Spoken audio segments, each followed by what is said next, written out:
Welcome back to our listeners and viewers of the Responsible Edge podcast, brought to you by the Anti-Greenwash Charter. Today, we're asking, who's responsible for women's well-being at work, the individual or the institution?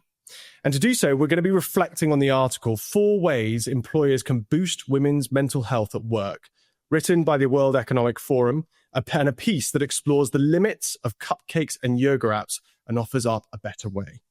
And to unpack all of this, I'm absolutely delighted to be joined by Katie White, strategist, innovator, and co-founder of Enough, a new platform designed to support survivors of rape and drive systemic change. Katie, it's absolutely wonderful to have you on the show this afternoon. Thank you so much for giving up some of your time. Thank you. It's lovely to be here. Now, Katie, I've kind of very, very briefly introduced you there. For those listeners and viewers who aren't aware of you and the work that you're doing at the moment, would you mind just adding a little bit more kind of meat on the bone as to exactly what Enough is and what you guys are trying to achieve? Yeah, so we've created Enough because the problem of rape and sexual violence has reached disgusting epidemic levels in society. We're at the point now where 430,000 people a year are raped, and 5 in 6 women, 4 in 5 men don't want to report. So the problem is completely hidden, and perpetrators are undeterred. So convictions are at less than 1%, and more people who do report to the police drop out than stay in. So we're kind of in this situation where the problem is getting worse and worse and worse. Survivors don't want to come forward, and perpetrators have a sense of invincibility. And then if you combine that with the use of porn and learning about sex through porn, like that can be quite a formative experience for a lot of young people where consent is absent.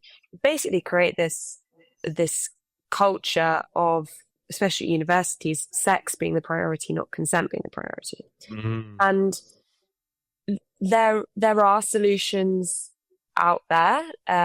There's a limit to how effective those solutions can be and have been historically.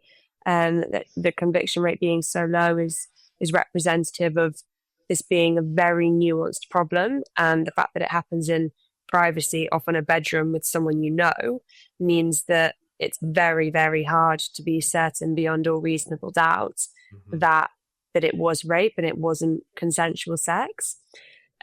So what myself and Tom have created and been working on with Enough is this idea of social deterrence. And we've developed what has been compared to the breathalyzer in some ways. We've developed a DNA rape testing kit, a self-testing kit that you can use at home, where the existence of it in itself prevents the action that it's designed to measure.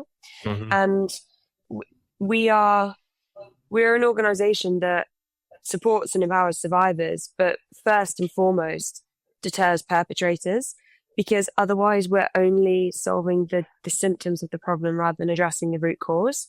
And we have these little kits. They're tiny. We give them out. We've been running it at our pilot city in Bristol, given out 8,000 of these to students, and every single one, that's like 1 in every 5 students at the university. So every friendship group, every flat has access to one.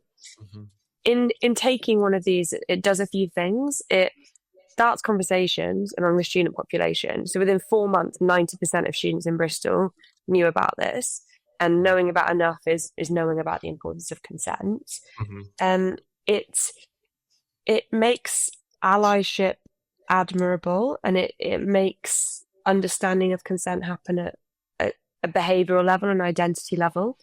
It's been really hard for male students especially to engage in this topic and to know what they can contribute to it without it either sounding like, if they bring up consent as a topic of conversation with friends, it either makes them look like they've hurt someone or they've been hurt themselves, and they don't want to do that. Whereas the relief that we've witnessed from young men coming and getting one of these kits off us, so they can then take it home and they can say, look what I've got, this is the point of it. It's designed to keep everyone safe. It's designed they're giving them out so that no one ever has to use them. But should you need to use them, you can come to me because I've got one and I understand. Mm-hmm. And having that opportunity to be an ally at an identity level is basically non-existent at the moment for young men. Mm-hmm. And the social part of that is essential, because when we did the foundational research for enough to understand what survivors feel today and what they wish was available to them, more often than not, when people tell their friends about what's happened, the friend reacts in a kind of I don't want to get involved way, and it's too socially inconvenient for them, because Right. all a perpetrator asks is that you're complicit. To be complicit with the perpetrator means no change in your behavior. You keep the same friends, all of that.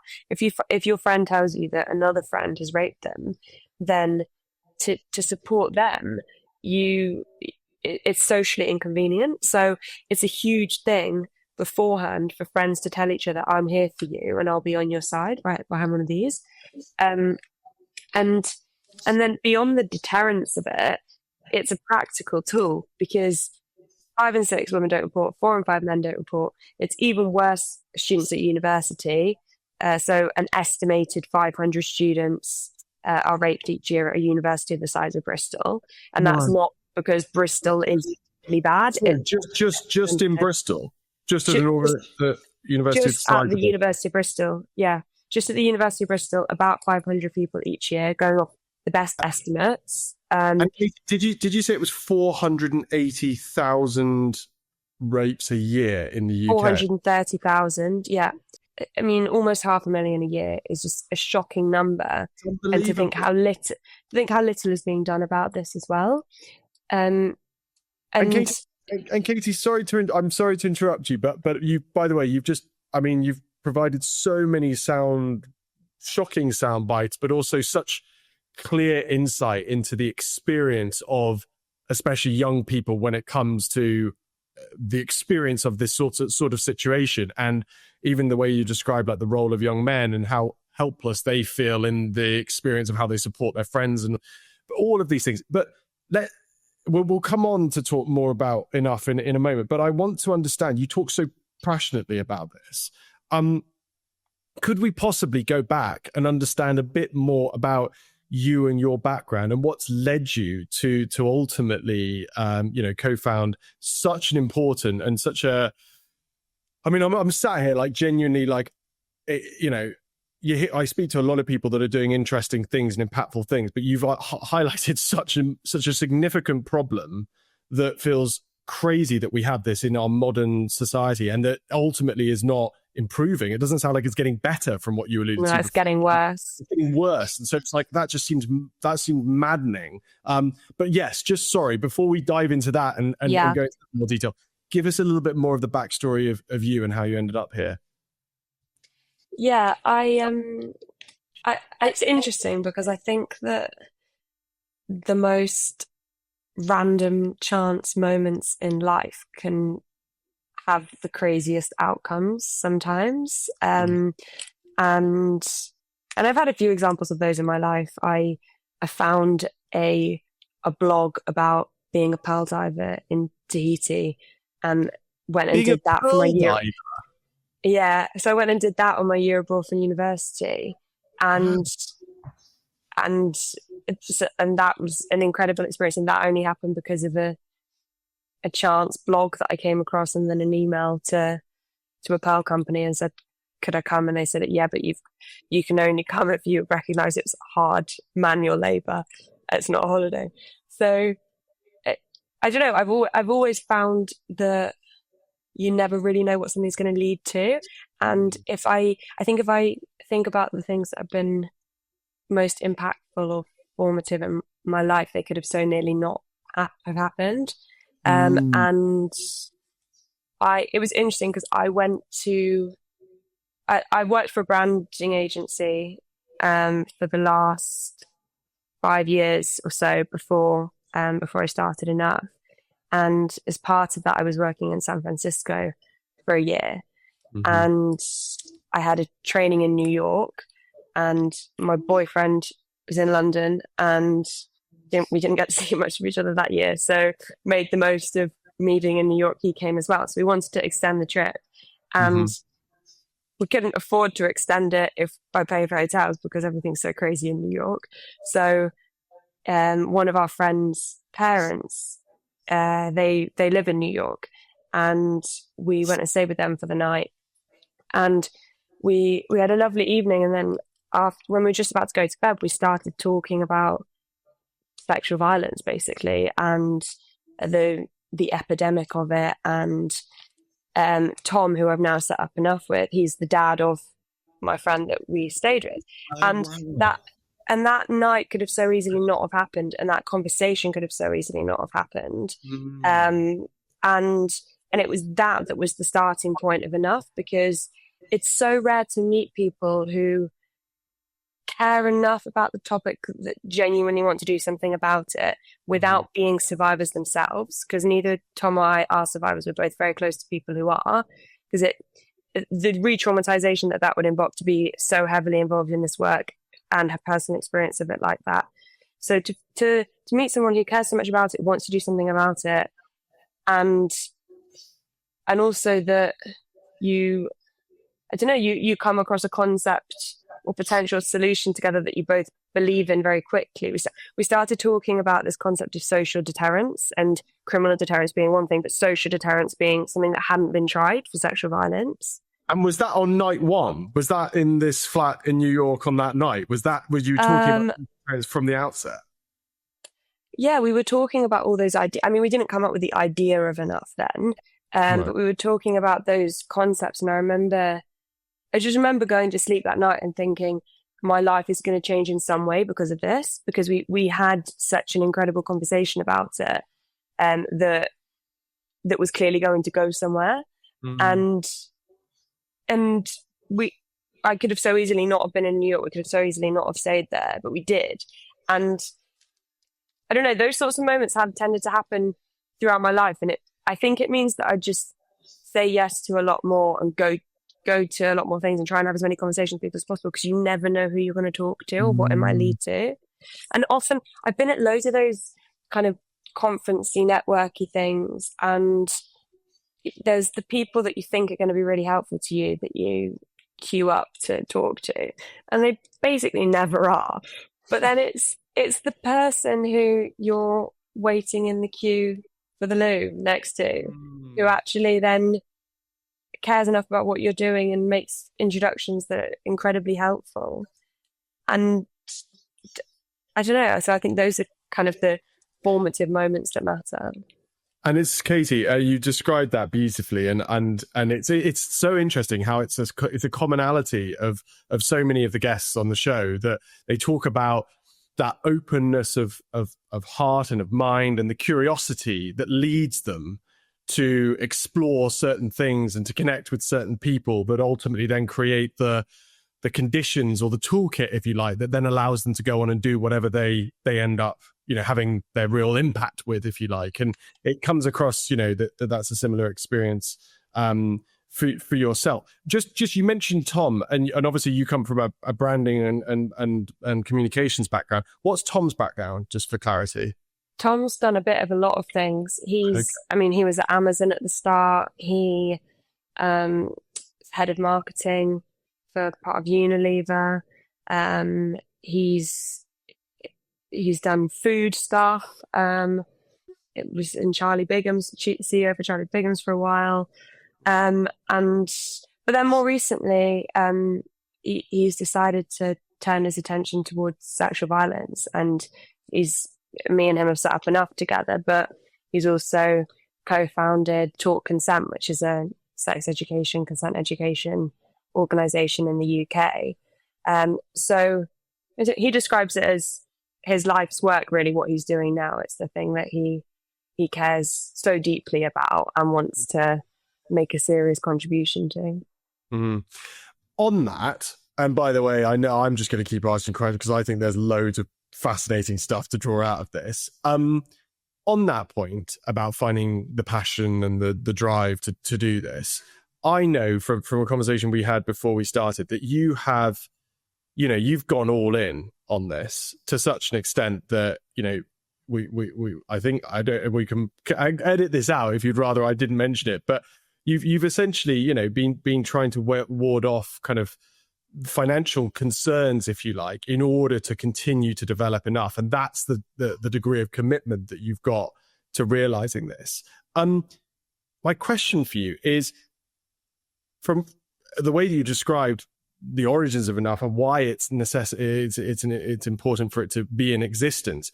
Ultimately, I presume that the outcome that you're trying to realize is that enough doesn't need to exist anymore, and ultimately that the issues around sexual violence are addressed in a way that means that enough sort of discontinues. What's that like for you as a purpose-driven founder to be thinking about the goal is ultimately for this thing not to exist? Like, what's that like for you personally, and how do you think about the rest of your career thereafter? Yeah, it's interesting because I think of it slightly differently. I wish that enough didn't even have to exist. And that's what a lot of people say to us, is that it's such a shame that the ability to self-test after rape even has to be a thing. But because so much of it is about deterrence, I think it always will need to exist in some form.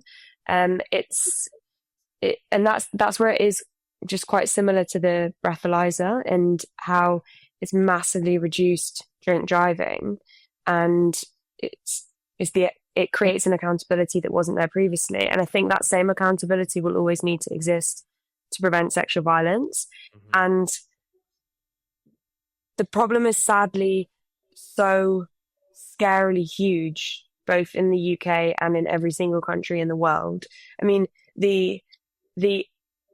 it's such an intuitive solution to the problem that we get messages from every single country every single week about, come here, and we need your kits in France and Nigeria and any country across the world. And I don't see, or I don't think about, what am I going to need to do, or what should I do after this when enough's not needed anymore, because I just sadly think it's going to be needed for a very long time.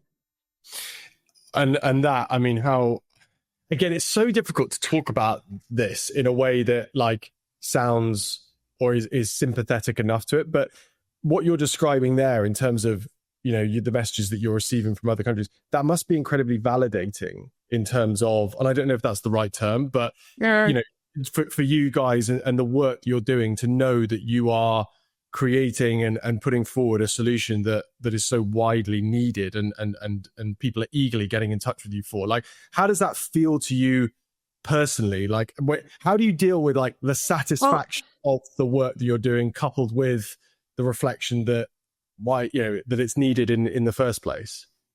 Yeah, I mean, right now, I don't find that sort of thing validating. I find it frustrating, because the only thing that's stopping it being in all of those countries is someone paying for it. And that's the other thing about enough, is that it's an incredibly low cost solution. Like, it's 3% of a welfare budget at a university to provide this for all students.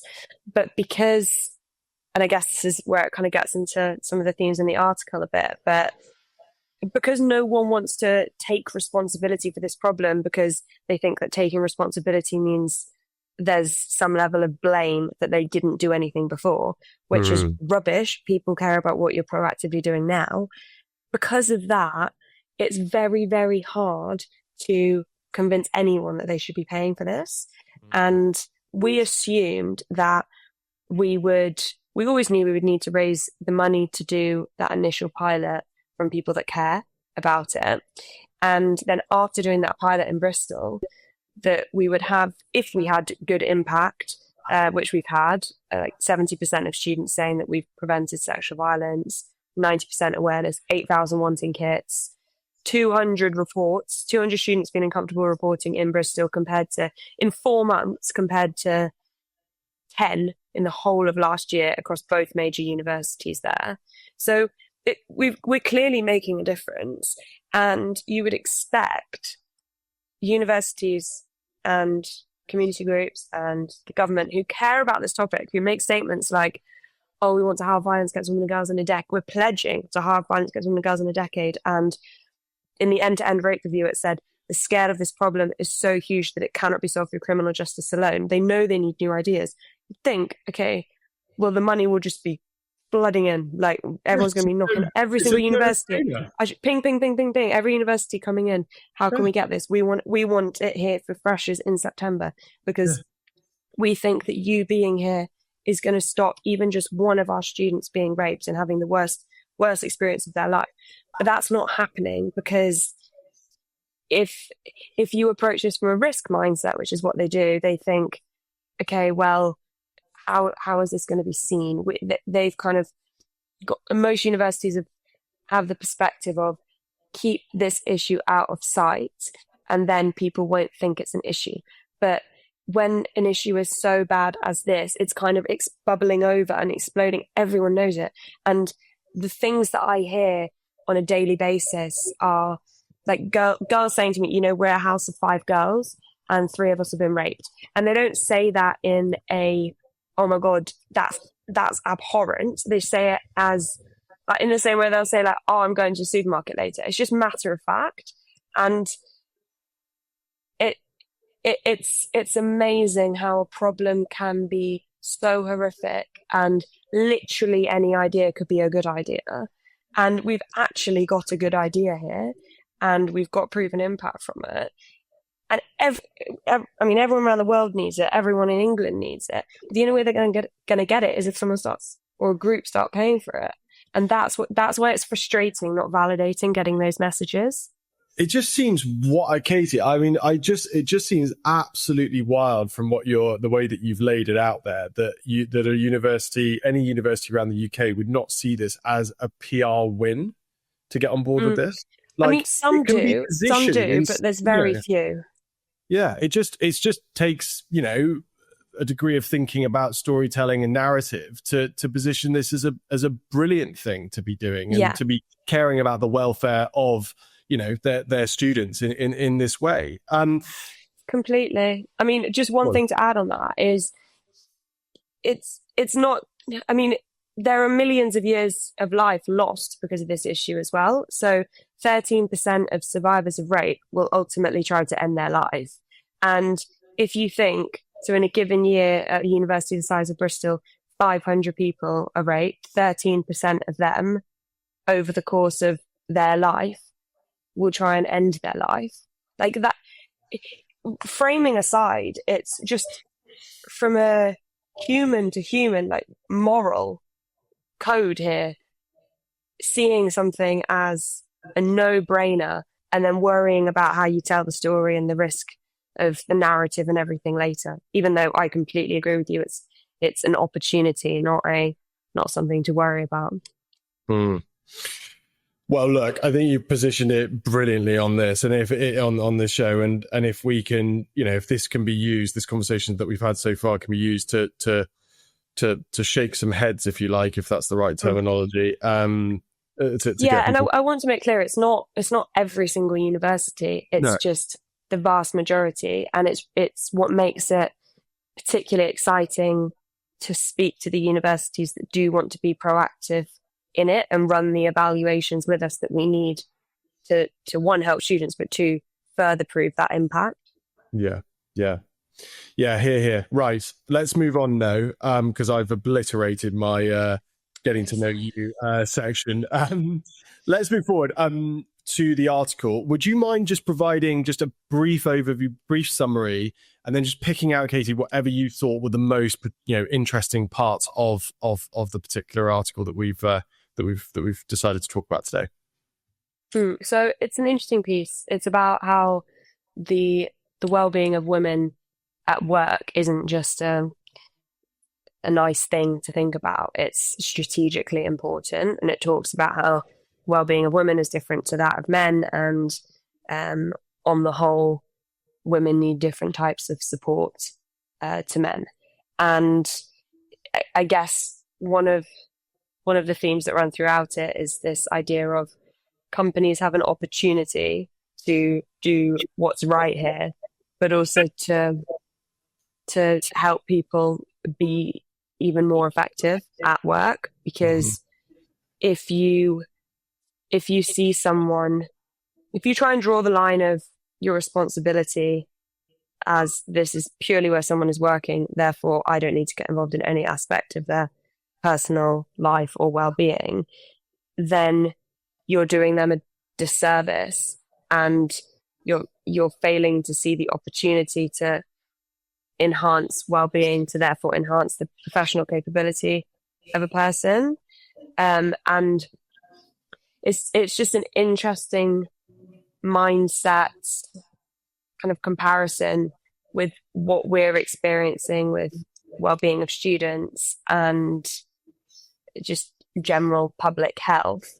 You'd think that it's a no-brainer for a workplace to care about making sure that if a woman is going through menopause, that she's got support in place. But the fact that it has to be like laid out in an article like this is a strategic benefit for your company to care, it's quite sad as well, because it's a company's only going to care when they can quantify the dollar sign increase that it's going to lead to for them to put tampons in a loo or something like that.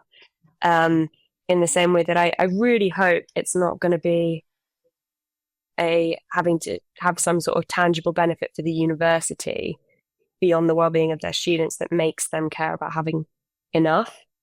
And let me play. I completely agree with you. Like, it, wouldn't it be wonderful if all the actors in our world like actually did have that moral compass and decision-making framework, if you like, in place? Like, it would be brilliant. But yeah, we live in that world, don't we, where it is, well, what's in it for me? And I think, from what we've talked about with the university, for me, what's so frustrating on your behalf is that it's pretty evident that there is a super compelling narrative that could be told around why you're doing this and the support that you're offering, and therefore the benefit that you can realize as a university adopting this kind of approach.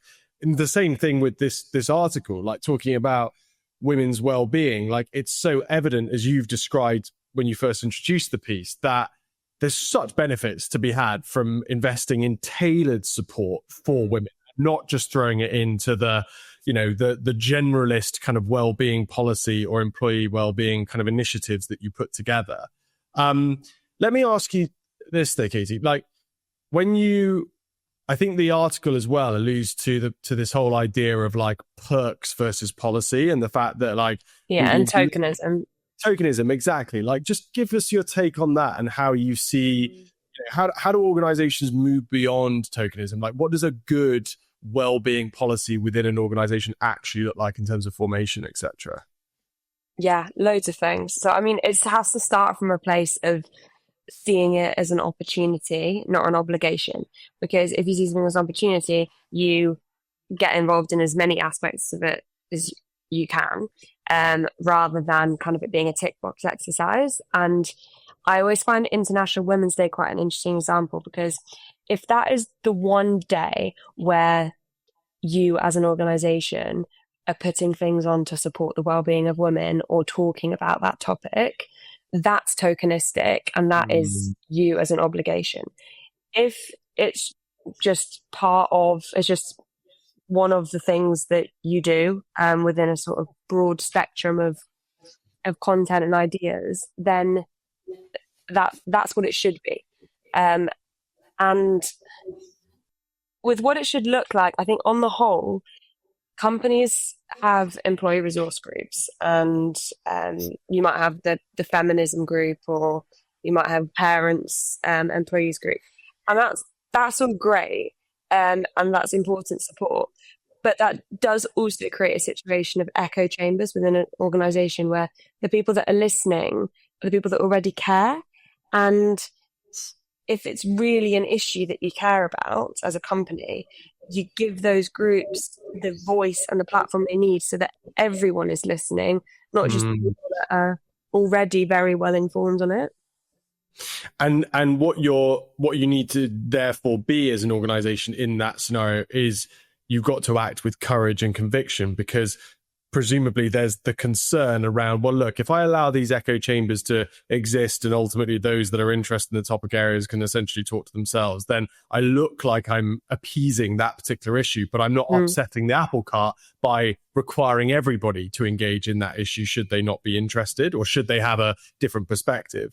It takes real courage to say, no, we're going to get everybody involved in these issues, regardless of essentially what they think of that particular initiative. Let me ask you this, Katie. We've obviously seen, like, we're all recording on the 23rd of May 2025, so we've had like this crazy year, haven't we, with all things, well, not just this year, but the last sort of 18 months or so, the sort of pullback, if you like, when it comes to DEI and all things kind of employee policy. In light of what you've just said, which is, again, I'm paraphrasing here, and tell me if I'm doing a bad job of characterizing what you said, but that whole idea that actually this stuff needs to be like foundational, it needs to be ingrained, it almost needs to be done quietly in a way. Is the fact that we're going through this DEI kind of backlash, if you want to call it that, does it mean that the efforts that organizations that are prioritizing this, that they're almost becoming more authentic because there's less of the kind of external promotion, sort of tokenism, as you've described it, or performative nature of investing in these areas? Or have I just misconstrued things and pulled everything together? No, that's interesting. I haven't thought about it like that before, but I guess you're definitely onto something, because there's no obligation anymore, whether that's a written obligation or PR obligation, to be seen to be doing things. So I think it does add a layer of authenticity to it. And often companies can be, or institutions can be, scared of doing things in case it asks the question of why weren't you doing it before, because it's kind of recognizing the problem. And it's always better to just start and to do something and fill the gap that everyone knows is there in the first place. And things like asking employees where they are struggling and where they need support. It's not creating problems, it's helping you understand the problems so that you can fix them. And a university might like to believe that a student will come and speak to them if they are raped. But regardless of how friendly and comfortable you make that potential interaction, and the fact it's anonymous and everything, you still have a massive trust void because the student sees it as an institution. So for as long as you kid yourself that you've got the solutions in place and it's just an awareness problem, you're failing to understand what is actually needed. And with companies, there can be a tendency to have policies and I don't know, we've ticked the boxes a bit because we have those things in place should people need them. But if people don't understand they're there, and if people don't engage with them, what's the purpose? And equally, if they've not been designed but in collaboration with those that are actually seeking to engage with these initiatives and these services that these organizations are putting on, there needs to be a degree of presumably ownership and support in developing, well, what does our approach to women need to look like for our particular organization in our particular circumstance? Like, surely there's got to be a back and forth and a dialogue, if you like, as opposed to here's our policy, it's in place and it's rigid. Yeah, it's amazing how there are so many social issues that a lot of money is thrown towards reports and evaluations and things like that, but very little effort is put into just being in a room with the people that you're trying to help and actually understanding them person to person, and that's what makes all the difference. And that's what I learned when I did my 5 years before enough at the branding and innovation agency I was at, which was it was so brilliant in teaching me that people who don't understand brand think that it's like a logo and website and font and stuff like that. And when you do understand brand and when you're taught about it in the right way, you understand that it's the solution to a customer problem, and people connect with the brands that are solutions to things in their life, whether they're identity problems or functional problems, whatever it is. And so with Enough, we knew that it was only ever going to work if it was a solution to what survivors said they actually want. And that's why the very first thing we did was stick posters on the backs of loos and say, do you want to be part of this? Do you want to help us? And those conversations were the foundational input for it. And that's what anything related to well-being or health should start from, is asking the people that are going to be the end users of it, in an ideal world, what would be available to you? And then how can we actually make that happen? Could I just, that was brilliantly described and compared or using the example of your previous experience. Taking what you just said in mind, can we just pitch out together or detail out together, like what the ideal approach, let's say there's an organization out there, they've got no specific tailored policy and strategy towards supporting the women that work for them. But they've decided, they've listened to this podcast, they've listened to you, they've thought, no, we want to do this, and we want to invest time, energy, resource, and effort into this area.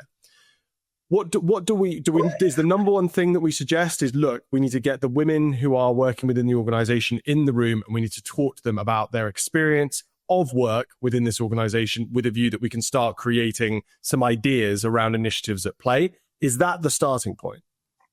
I think that's the starting point, but alongside that, you also need to have the conversations with men, because the common mistake that is made when trying to solve things for women is that if you don't also bring men into it, then it creates this false sense of hierarchy that is what a lot of younger boys actually think of when they think of feminism, because they don't know about the struggles that women have previously had to go through. Their reality is girls are just as clever as them, can do just as many things, and get all these supposed advantages from feminism because apparently women had it harder before, but they don't witness that. Mm-hmm. So it's really important when asking women what they need and solving problems for them, that you also help men understand why that extra effort is needed, and men co-creating alongside women and saying, you know, you have women in your life, what are the experiences they go through, or what we're considering doing this for women, how would this affect what you'd expect? And so that when whatever the changes are do get announced and released, it's not an us v them, it's a together. And that's often what's missing, I think. And comes back perfectly to align with what you described at the beginning in terms of young men at universities where enough is available, being able to be part of the solution by ultimately sharing the kits with friends, etc. They're involved in the process. Exactly. They feel like they're contributing towards it. So with that in mind, so let's say, so we've now done it. We've got women and we've got men involved in the co-creation, essentially, of this policy, this structure, this framework that we're going to implement. What are the other absolute keys in your mind from that point onwards to making sure that this women's well-being policy within an organization actually works? Well, you've got to have people that are responsible for doing it, and that can't just be a side of desk thing that ends up happening in weekends or evenings. And it can't just fall on the person who cares most deeply about it and therefore will sacrifice that time.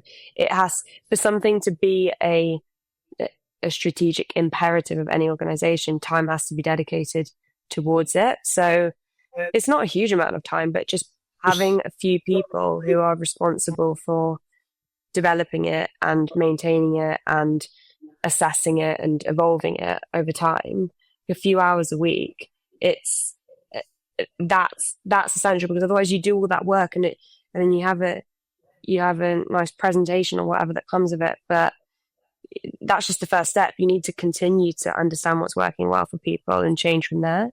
I'm so pleased that you described. I had it won't come out at the same time, but I've recently had Will Ennett, who's just recently left Talk as their head of sustainability, and he was talking about one of his big. I hope you won't mind me regurgitating this. I hope it makes it into the edit of his show. But he was talking about how often he felt like he was creating this real energy and enthusiasm around some of the sustainability initiatives that were looking to be put into play, but ultimately didn't think through, perhaps in the kind of granularity that he hoped he would, if you like, the how do we capture this enthusiasm and this energy and ultimately make sure that action is taken as a result in the long term.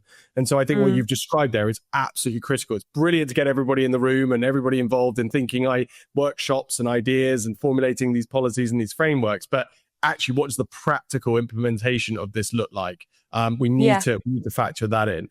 And I've just thought, actually, it's probably a responsibility that should be passed throughout. So you have that role of maintaining the well-being side of your workplace for 6 months or a year, and then it becomes a new team that do it, and so that it genuinely is everyone has an ongoing contribution to it, and everyone knows that even if they're not responsible for it in that moment, in a year, 2 years, 3 years, whatever it is time, they will.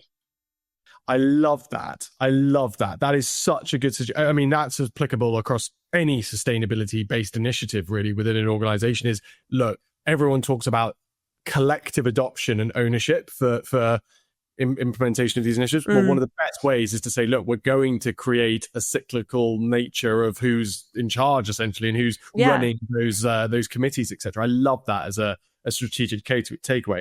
Katie, I've got one more question/point to throw at you before we move on to your magic wand.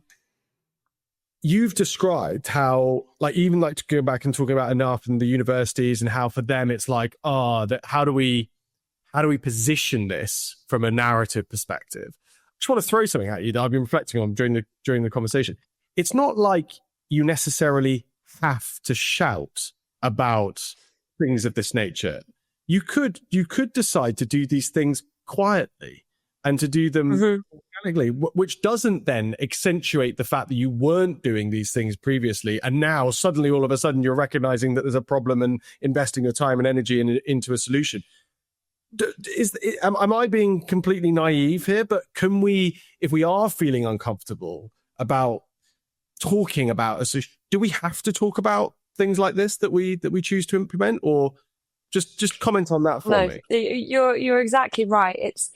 It's that assumption, though, that it would be allowed thing comes from if you are incredibly risk averse and make decisions based on risk, you interpret a whisper as a shout, and that's the sort of interaction that is terrifying, potentially, to a university. But then in the same way, it's just a question of, this change is going to happen. This solution and this approach is so intuitive, and self-testing has become so widely used. I mean, as a woman, a woman has to go and get a smear test every few years, and it's really horrible. And many women choose not to go because it's uncomfortable, or for religious reasons, they just don't want to. And so the NHS has decided that people can do at-home smear tests. And that's because they realize it's better to have something rather than nothing. And it's similar here. It's most people end up with nothing, and the criminal justice system ends up with very little information to go off. So this helps every single part of the system. So it's not a question of if, it's a question of when. And I guess my point of view on it is, why would you want to be a passenger or late to the journey in that? If it's going to happen, why not be seen as proactive and driving this and be celebrated for that? It's confusing for sure. It's confusing for sure, but you're going to have your first here of the show. I give them out for people that I think just absolutely nail it. And I think you've described certainly described the compelling proposition, Katie, which I know ideally we wouldn't have to describe, but you've made it very, very clear. And the case is clear for me, certainly. Let's move forward now, though. I could genuinely talk to you all day. I think there's so much left on the table that I'll have to try and get you back on for another show. But for now, let's finish with your magic wand suggestion. Katie, if I was to hand you a magic wand and you could change one thing about the commercial world this instant, what would that one thing be? It would be for people to assume the best in each other. I think all too often people interpret each other's actions from a sort of competitive viewpoint and negative or destructive viewpoint. And it's really disappointing because it can often be the start of a bad situation that never needed to be bad. And I read this book recently about how children actually see the best in others by default, and it's only as people get older that they start to assume the worst, and it's kind of like we're tainted by the way people have treated us. And I just think if everyone was to revert to that automatic assumption of this person does have the best interests of other people at the core, then I just think we'd be kinder to each other, but I think would lead to more effective change, honestly, as well.